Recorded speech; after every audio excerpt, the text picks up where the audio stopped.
안녕하세요. 용의자와의 수사반장 권미란입니다. 오늘도 용의자들을 추적하겠습니다. 토마토 투자자문 김경원 운용역과 메리츠 종금증권 양태준 대리 함께하겠습니다. 안녕하세요. 네, 안녕하십니까. 오늘 장에서 새 용의자 소환하겠습니다.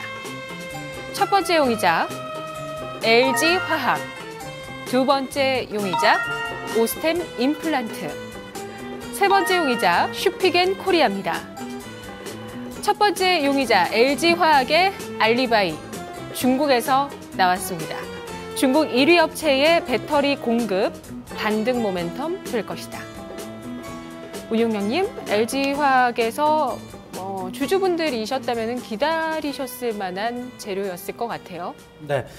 LG화학 예전에도 수주 공급 이슈 때문에 굉장히 좀 많이 주가가 흔들렸었던 부분들이 있는데, 저는 LG화학을 사실 이렇게 좀 표현하고 싶습니다. 이 회사는 배터리 공급으로 해서 주가가 올라가기는 힘들다라고 좀 보고 있습니다. 왜냐하면 지금 전기차에 주도적으로 이제 들어가는 게 이제 2차 전지, 중대형 이제 전지라고 좀 보시면 되는데, 사실 우리나라 업체들도 그렇고 전 세계에서 2차 전지로 먹고 사는, 특히나 2차 전지로 지금 성장하고 있는 회사가 거의 없다고 보시면 됩니다. 그러니까 우리나라에는 이제 LG화학이나 SK이노베이션, 그리고 삼성 SDI가 이제 2차 전지를 좀 공급하는 이제 공급처라고 좀 보실 수 있는데, 실질적으로 전기차는 글로벌하게 보면 많이 팔리지 않고 있습니다. 물론 이제 워낙 이제 규모가 작게 해서 이제 시작하는 이제 성장 섹터이기 때문에 그런 부분들이 이제 부각이 되면서 항상 전기차 섹터에 대한 테마가 일부 좀 형성이 되곤 하는데, 사실 LG화학의 이제 총 매출을 보면 2014년도에 총 매출이 연간 연결으로 보면 22조 정도 됩니다. 22조 정도 되고, 작년에 영업이익 한 1조 3천억 정도 했었습니다. 총 연결으로 보면. 근데 이제 전지사업부에서 2조 정도 매출을 했었고, 영업이익은 600억 정도밖에 안 됩니다. 그렇기 때문에 이 회사가 앞으로 수주를 계속 받더라도 영업이익률이 올라와서 영업이익 기여도가 그렇게 크지 않기 때문에 그런 부분들을 굉장히 좀 보수적으로 봐야 되지 않을까, 좀 이렇게 말씀을 좀 드리고 싶은데, 우선 표를 제가 하나 좀 가지고 왔습니다. 이 LG화학이 이제 2차 전지 부분의 실적 추이를 제가 분기별로 좀 가지고 왔는데, 분기별로 보면 우선은 지금 이제 장안차에 그 전기차 배터리 공급하는 게 2016년부터 실적에 반영되는 부분들이기 때문에 지금 당장 2015년 3분기부터 반영되는 이슈는 아니지만, 전체적으로 매출은 굉장히 플랫하게 움직이는 흐름이고요. 이게 전지 사업부입니다. 그리고 영업이익률 같은 경우는 급락을 하고 있고, 영업이익 같은 경우는 적자를 2015년 2분기 때 기록을 했습니다. 그만큼 2차 전지로 먹고 사는 회사가 없다. 특히나 삼성 SDI가 2차 전지에 대한 비중이 가장 큰 업체인데, 삼성 SDI는 적자지 않습니까? 그렇기 때문에 어떻게 보면 수주를 받는다고 해서 올라가는 게 아니라, 수주를 받아서 돈을 어떻게 보면 남겨야 주가는 올라간다고 보시면 되는데, LG화학 같은 경우는 영업이익 기준으로 기여도가 대략 퍼센트지로 보면 10%도 채 안 될 것 같습니다. 제가 판단하기로는.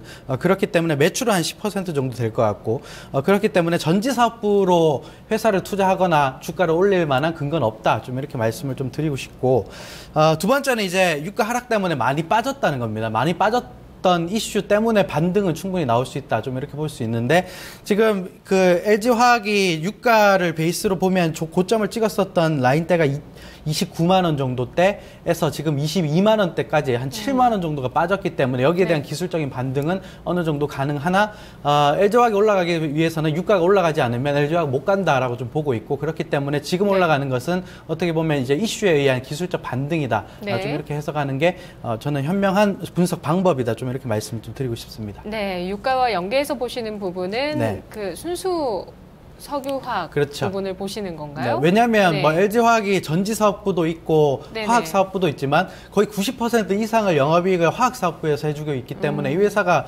2차 전지로 나중에 비중이 많이 커진다면 얘기가 달라지지만, 지금은 이제 화학업체다. 좀 이렇게 보시면 됩니다.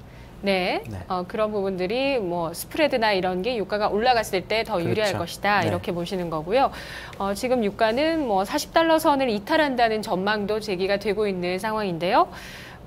전망이긴 하지만 어쨌든 유가의 하락 압력에 대해서 생각을 하는 또 투자자들이 많다는 부분들도 좀 생각을 하면서 추이를 봐야 되겠습니다. 양태준 대리님, 지금 이렇게 2차 전지, 그 전기차와 관련되어 있는 2차 전지 사업이 마진이 별로 안 나오고 있는데요. 하지만 또 내년부터 각국 정부들의 규제 때문에 꼭 전기차가 아니더라도 하이브리드 차량 관련해서 이런 전지로 가는 자동차에 대해서 모멘텀을 받을 수 있다. 이렇게 보는 시각도 있거든요. 양태준 대리님, LG화학의 알리바이 수사해 주시죠. 물론 뭐 LG화학 같은 경우, 그러니까 전체적인 전기차 배터리에 대한 부분들, 물론 미래 성장에 대한 충분한 모멘텀은 가지고 있습니다. LG화학 같은 경우도 우선 알리바이로만 봤을 경우에 충분히 향후 반등 모멘텀이 나올 수 있다고 좀 보고 있고요.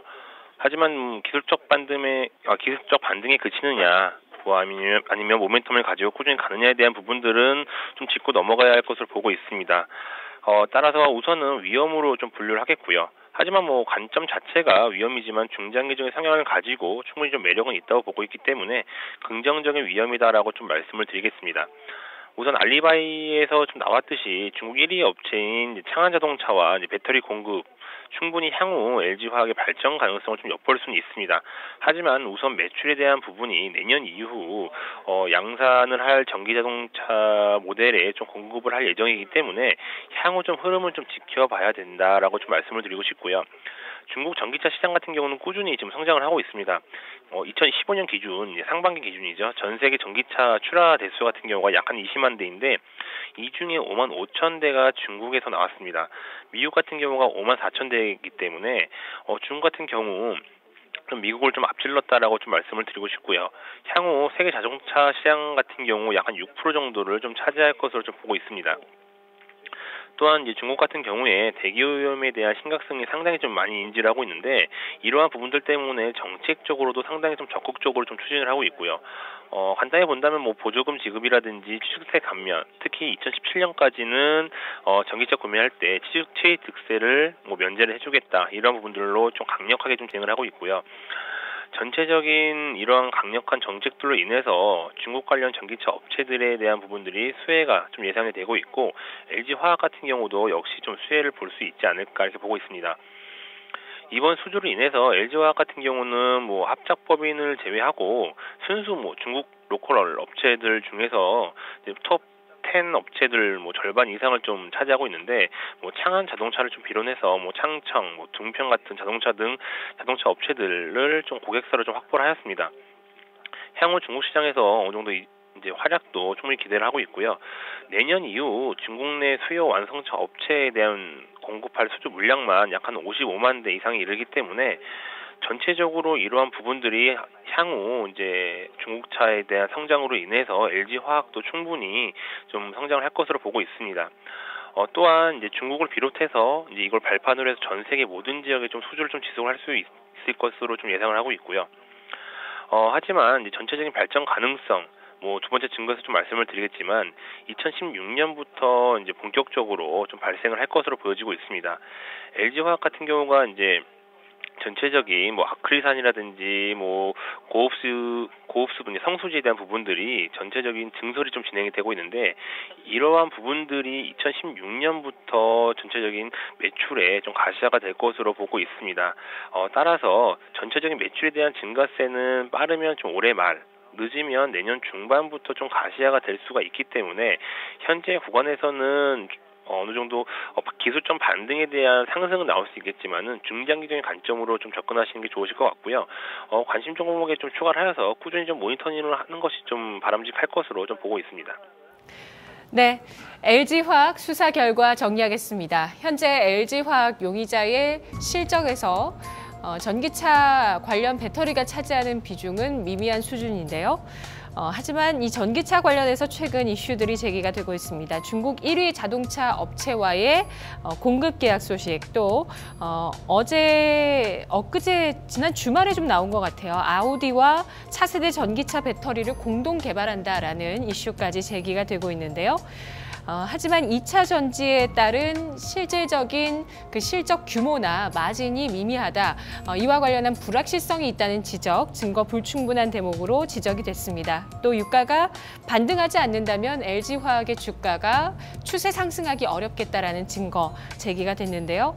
하지만 이 성장하고 있는 중국의 전기차 시장, 친환경 자동차와 관련해서 LG화학이 1위 업체와 수주 계약을 맺은 것은 긍정적이다. 당분간 본격적인 반등은 어려울겠더라도 내년부터 이러한 관련된 부분들 성장성으로 부각될 수 있겠다라는 증거를 제시해 주신 분도 있었는데요. 오늘 LG화학 이러한 여러 가지 증거들 사이에서 팽팽하게 이야기가 나눠진 가운데 위험으로 두 분 모두 분류해 주셨습니다.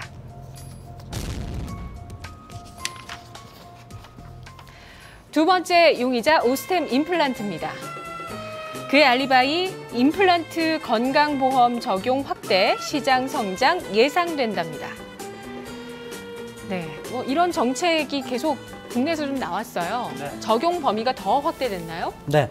2015년 7월 1일부터 이제 국내 원래는 이제 75세 이상이신 분들만 이제 보험급여, 임플란트 시술을 할 때 이제 보험급여가 좀 됐었는데, 2015년 7월 1일부터는 이제 70세 이상으로 그러니까 범위가 확대됐습니다. 네네. 범위가 확대돼서 오히려 이제 비급여이었던 이제 임플란트 쪽이 이제 70세 이상은 50% 본인 부담금만 어떻게 보면 납입을 하면 임플란트 시술을 한 60만 원대 받을 수 있다고 합니다. 그런 의미에서는 이제 임플란트 자체가 파이가 좀 커질 수 있다. 이 부분들은 좀 명확하게 좀 나오는 업체인데, 우선은 2분기 실적이 나왔던 업체이기 때문에 2분기 실적을 간단하게 좀 체크를 좀 해보도록 하겠습니다. 별도 기준으로 매출이 489억 원이 나와서 14% 정도 성장을 좀 했고요. 영업이익 같은 경우 94억 원이 나와서 53% YOY로 성장을 했습니다. 그리고 순이익 같은 경우도 외화 환산 그 이익이 잡히면서 전년 동기는 외화 환산 손실이 좀 있었는데, 올해는 이제 외화 환산 이익이 좀 잡히면서 순이익 기준으로는 서프라이즈를 좀 기록한 실적이 나왔다. 좀 이렇게 보시면 되는데, 저는 오스템 임플란트가 이제 국내 뭐 70세 이상 그 비급여 확대한 부분들이 단기 모멘텀으로 충분히 작용할 수 있겠지만 이게 이제 회사의 포인트가 아니다라고 말씀을 좀 드리고 싶고, 이 오스템 임플란트를 바라볼 때는 저는 중국만 바라보면 된다. 좀 이렇게 말씀을 좀 드리고 싶습니다. 우선은 제가 가지고 온 표를 좀 보시면 2015년 2분기 때 지금 중국 쪽에서 매출액이 얼마나 많이 성장했느냐, 요게 저는 가장 큰 포인트라고 좀 생각을 하고 있고, 그렇게 보면 이제 매출액이 YOY로 중국에서 38% 정도 성장을 했습니다. 미국 네. 법인 같은 경우는 5% 정도 성장을 했지만, 중국이 지금 이익이 나오지 않는 그 법인입니다. 중국 법인 자체가. 근데 이제 매출이 계속 1차적으로 매출이 올라가고 그 다음에 이제 비용을 어느 정도 떨어내서 BEP를 올라서게 되면 이제 영업이익이 급증을 하는 패턴들이 좀 나오게 되고, 그 이후에 이제 순이익이 급증을 하는 패턴이 나오기 때문에 오스템 임플란트는 지금 뭐 분기별로 실적 나올 때마다 중국만 꺾이지 않는다면 저는 꾸준히 우상향을 할 수 있는 업체다. 좀 이렇게 판단을 하고 있고, 전체적으로 두 번째 포인트는 이제 밸류에이션 매력인데, 최근에 헬스케어 업체들이 많이 빠졌습니다. 뭐 전체적인 뭐 제약 바이오도 많이 빠졌고, 네. 의료기기 쪽과 헬스케어 쪽도 굉장히 좀 많이 빠졌기 때문에 가격 조정을 굉장히 좀 잘 받은 오스템 임플란트 같은 경우도 저는 밴드를 타고 올라간다. 좀 이렇게 보고 있습니다. 그래서 오스템 임플란트의 PL 밴드가 PR 기준으로 20배에서 20배를 하단으로, 그리고 30배 정도 수준을 고점으로 해서 밴드를 타고 올라가는 흐름이 있기 때문에 오스템 임플란트 지금 같은 경우 한 22배 정도 됩니다. 그렇기 때문에 충분히 메리트가 있는 종목이다. 좀 이렇게 판단하고 있습니다. 그래서 저는 기본적인 우상향 기조를 좀 유지한다는 관점에서는 충분히 석방이 무관한 종목이다. 좀 이렇게 말씀을 좀 드리고 싶습니다. 네, 양태준 대리님 증거 어떤 게 있을까요? 예, 우선 오스템 임플란트 같은 경우 이제 시장에서 현재 충분히 좀 기대감을 가지고 좀 반영할 수 있다라고 말씀을 드리고 싶고요. 따라서 이제 결론을 말씀을 드리면 우선 석방이다라고 좀 말씀을 드리고 싶습니다. 전체적으로 시장 기대감이 충분히 어느 정도 좀 예상할 수 있는 부분들이 상당히 있기 때문에 말씀을 드리는 거고요. 우선 첫 번째 증거 같은 경우는 알리바이에도 나와 있듯이 보험 급여 적용 범위가 좀 확대된다. 이 부분들은 이제 눈으로도 항상 확인할 수 있고 실질적으로도 이제 꾸준하게 정책적인 부분들이기 때문에 수혜를 받을 수 있다라고 말씀을 드리고 싶고요. 치과용 임플란트 보험급여 적용이 지난 7월부터 이제 75세 이상 이제 시작을 했는데요. 올해 7월부터는 70세, 내년 7월부터는 65세 이상으로 대상자를 아무래도 이제 확대할 예정으로 나와 있습니다. 인구 고령화, 즉 한 65세 이상 인구 비중이 높아지는 시기에 이런 이제 정부의 이제 보험급여 적용 확대 같은 경우는 국내 임플란트 시장을 좀 한 단계 좀 레벨업 시키는 좀 계기가 되지 않을까 좀 이렇게 보고 있고요. 표에서 보시면 아시겠지만 이제 한국 같은 경우 저출산이 좀 장기화가 되고 있고 기대 수명이 연장하고 있고요.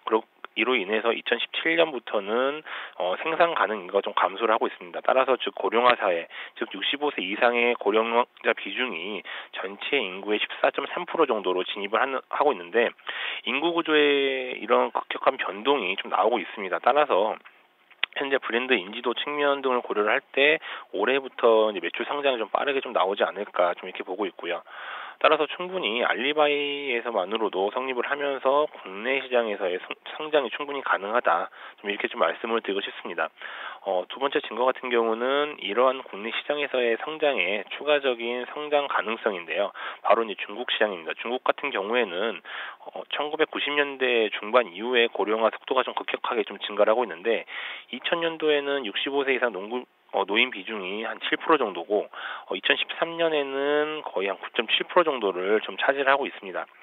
표에서 보시면 중국 임플란트 시장의 규모는 이제 계속 올라가고 있고 시장 점유율이 이제 오스템 임플란트 같은 경우 1위이기 때문에 아직까지 임플란트에 대한 수요가 미미할 수는 있겠으나 현재 임플란트 제품에 대한 잠재 소비자가 급격하게 좀 증가하고 있기 때문에 향후 중국의 임플란트 시장의 성장성은 좀 매우 높을 것으로 보고 있고요. 그 효과 같은 경우는 상당히 좀 높을 것으로 좀 판단이 되고 있습니다.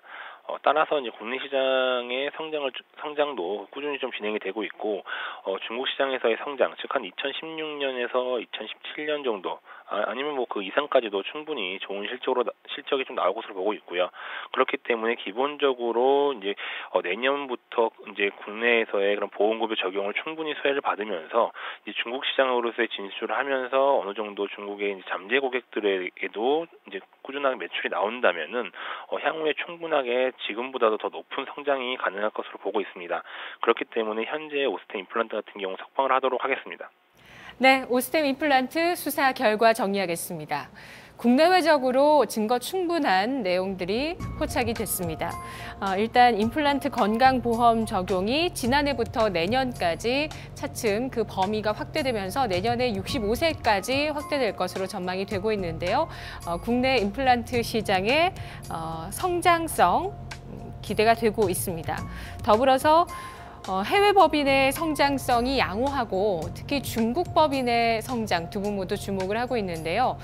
긍정적인 전망 가능하다고 두 분 모두 평가를 해주셨네요. 현재 PR도 매력적인 수준이라는 이야기가 나왔습니다. 고점 대비해서 글쎄요, 지금 내려온 수준이 한 10%, 20%가 채 되지 않는데요. 이런 부분들 충분히 또 매수 가능하다고 두 분 모두 얘기를 해주셨네요. 고 PR주들 최근 바이오주들 조금 흐름이 좋지가 않지만 PR로 봤을 때는 높은 PR이 아니라는 평가 나오면서 오늘 오스템 임플란트 두 분 모두 석방해 주셨습니다. 세 번째 용의자 슈피겐 코리아입니다. 그의 알리바이 양호한 실적과 저평가 상태. 네, 1분기는 어닝 쇼크 나왔죠? 네. 급락했었어요, 그때. 네, 그렇죠. 슈피겐 코리아가 1분기 때 예상치 못한 실적 쇼크를 내면서 사실 슈피겐 코리아 같은 업체들이 이제 성장주 아닙니까? 네. 네, 성장주가 이 YOY로 약간 꺾여지는 혹은 이제 컨센서스를 부합하지 못하는 실적을 발표하면 일시적으로 좀 급락하는 부분들이 좀 나옵니다. 근데 슈피겐 코리아는 그거를 딛고 2분기에는 우선은 조금씩 회복을 하고 있다. 좀 이렇게 말씀을 좀 드리고 싶은데 우선은 분기별 실적 추이를 약간 좀 설명을 좀 해드리도록 하겠습니다. 이 2분기 실적을 한번 좀 보면 매출액 기준으로 우선은 말씀을 좀 드리도록 하겠습니다. 2015년 1분기 때 매출액이 YOY로 보면 한 35% 정도 성장했었는데 실적 쇼크였습니다, 사실. 네. 왜냐하면 매출액 기준으로는 거의 한 300억대 이상을 시장에서 좀 바라봤었기 때문에 297억 발표하면서 뭐 쇼크 수준이 좀 나왔었는데 이제 2분기에 뭐 바로 회복되는 게 아니라 어느 정도 이제 천천히 좀 회복되지 않을까 좀 이렇게 판단하고 있고 2분기 지금 매출액이 317억이 나가서 YOY로 한 29.4% 정도 성장을 한 부분들인데 아직까지 1분기에 35% 성장한 거 대비해서는 조금 미미한 성장입니다. 그렇기 네. 때문에 2분기 그리고 3분기에 또 아이폰 그 S6가 또 저거 출시가 또 예정되어 있기 때문에 요 모멘텀으로 어떻게 보면 또 케이스 수요 매출이 좀 나올 수가 있지 않을까 좀 이렇게 판단을 좀 하고 있기 때문에 전체적으로 뭐 아이폰 6S 같이 뭐 이런 굵직한 뭐 어떻게 보면 플래그십이 나오는 분기가 이제 3분기이기 때문에 그거에 대한 포인트는 우리가 충분히 기대해 볼 수 있지 않을까 좀 이렇게 판단을 하고 있고 두 번째는 최근에 이제 낙폭이 과대해서 어느 정도 좀 매력적인 구간에 좀 위치를 했다는 겁니다. 근데 아직까지 2분기 실적으로 추세를 만들어서 올리기에는 약간 좀 부담스럽다. 왜냐하면 이제 그 1분기에 쇼크 냈고 2분기에 조금 정상화되고 3분기에 확실한 이익 성장이 나온다면 아마 정고점 테스트도 충분히 가능할 것이다. 좀 이렇게 보고 있지만 지금 당장 2분기는 약간 좀 슬로우한 실적이 우선 발표가 됐기 때문에 3분기를 좀 기다려봐야 되지 않을까 좀 이렇게 판단을 하고 있습니다. 그래서 저는 앞으로 뭐 중기적으로 좀 체크를 충분히 좀 해봐야 되는 업체지만 지금 당장은 매수하기는 약간 좀 위험하다. 좀 이렇게 말씀을 좀 드리도록 하겠습니다. 그래서 저는 우선은 위험 종목으로 좀 편입을 좀 해드리도록 하겠습니다. 네, 양태준 대리님은 어떻게 보시나요? 우선 쇼핑코리아 결론은 저 위험으로 저도 말씀을 좀 드리겠고요. 분명히 양호한 실적이라든지 저평가 구간은 어느 정도는 맞다고 좀 보고 있고 충분히 성립이 될 수 있지만 우선은 좀 위험으로 좀 분류를 하도록 하겠습니다. 모바일 액세서리 업체로서 뭐 중고가 위주의 제품을 주로 판매를 하고 있는데요. 표에서 보시면 매출 비중 같은 경우가 케이스 제품이면 거의 91%, 그리고 이제 아이폰 쪽으로 55%, 그리고 이제 미국 쪽으로 66% 정도로 미국 내 아이폰 케이스 판매가 이제 어느 정도는 이 회사의 매출에 가장 큰 기여를 좀 하고 있습니다. 하지만 현재 스마트폰 시장 자체가 그렇게 핫한 시장이 아니기 때문에 포화 상태의 시장으로서 뭐 삼성이라든지 아니면 뭐 애플의 부진한 스마트폰 매출 성장으로 쇼핑코리아도 어느 정도 좀 영향이 좀 올 것으로 좀 보고 있고요. 전체적인 시장 자체가 이제 신규 스마트폰에 대한 기대, 즉 뭐 애플이라든지 삼성에 대한 부분이 큰 상승력이 아직까지는 이제 없기 때문에 당분간은 좀 이러한 지지부진한 모습을 충분히 좀 보여줄 수 있을 것이다라고 좀 보고 있습니다. 표에서 나와 있듯이 아이폰 출하량도 줄고 있고요. 전체적인 매출 추이 자체도 좀 줄어들고 있는 모습입니다. 하지만 전방 시장의 부진에도 이제 알리바이에도 좀 나왔듯이 그나마 좀 양호한 실적이 좀 예상이 되고 있는데요. 아무래도 이제 확고한 브랜드력을 바탕으로 해서 아마존 온라인 매출액이 전년 동기 한 10%, 오프라인 같은 경우는 한 14% 정도 증가를 하였는데 이러한 양호한 흐름은 당분간 좀 이어질 것으로 좀 보고 있습니다. 그 이유는 이제 아이폰 6S의 출시에 맞춰서 북미 오프라인 채널이 좀 확대가 되고 있고 기존 매장 내 제품 라인업 확대도 좀 예상이 되고 있는데요. 현재 수준을 꾸준히 좀 유지할 것으로 좀 보고 있습니다. 이를 기반으로 이제 추가적인 새로운 모멘텀이 이제 좀 필요한 시점인데 그 부분은 아직까지는 뚜렷하게 좀 나와 있지 않다. 뭐 다른 뭐 액세서리에 대한 부분들도 출시를 하고 있지만 중국 쪽의 저가에 대한 부분들로 인해서 상당히 좀 경쟁력이 좀 약화되어 있다라고 말씀을 드리고 싶기 때문에 뚜렷한 성장 모멘텀이 좀 필요한 시기다라고 말씀을 드리고 싶고요. 그렇기 때문에 아직까지는 방향성에 대한 부분들은 좀 불투명하기 때문에 당분간 좀 지켜봐야 될 것을 보고 있습니다. 그렇기 때문에 우선 위험으로 좀 분류하는 것이 맞다고 보고 있습니다. 네, 쇼핑앤코리아 수사 결과 정리하겠습니다. 아이폰 케이스, 또 미국 내 판매 이런 부분들 글로벌 기업으로서 주목을 받았던 쇼핑앤코리아. 1분기 실적은 예상치보다 부진하면서 어닝 쇼크 기록했습니다. 2분기 실적은 그다지 나쁘지 않은 양호한 실적이었다는 좋은 평가를 얻고 있는데요. 오늘 한 증권사에서 PER이 12배라면서 저평가됐다는 분석을 했습니다. 낙폭이 과대해서 매력적인 구간은 맞지만 성장이 일부 정체된 측면이 있다는 이야기 나왔고요. 또 앞으로 보다 더 양호하면서 보다 더 새로운 성장 모멘텀이 필요하다는 접근도 나왔습니다. 슈피겐코리아 오늘 두 분 모두 이견 없이 위험으로 분류해 주셨네요. 오늘 이견 없으시고 두 분 모두 똑같은 의견을 주셔서 뭐 깔끔하게 분류는 됐습니다. LG화학과 슈피겐코리아 위험으로 분류됐고 오스템 임플란트 석방해 주셨는데요. 먼저 운용령님. 네. 저는 뭐 최근에 시장이 약간 좀 힘든데 오스템 임플란트는 이제 분할해서 사시면 충분히 가격적인 매력이 충분히 있다. 좀 이렇게 말씀을 좀 드리고 싶습니다. 그래서 매수가는 그 지금 한 65,000원 정도의 거래가 좀 되고 있는데 충분히 현재가로 매수 무방하다. 좀 이렇게 말씀을 좀 드리고 싶고 목표가는 75,000원 그리고 손절 라인은 55,000원으로 설정을 좀 해드리도록 하겠습니다. 네, 양태준 대리님도 오스템 임플란트 석방해 주셨죠? 예, 우선 오스템 임플란트 같은 경우는 이제 제가 64,000원 정도로 이제 말씀을 드렸는데 어느 정도 조정이 온다면 분할 매수 관점을 접근하시는 게 좋을 것 같고요. 목표가 같은 경우는 72,000원, 손절가는 56,000원 제시하겠습니다. 알겠습니다. 용의자 Y 내일 이 시간 다시 돌아오죠.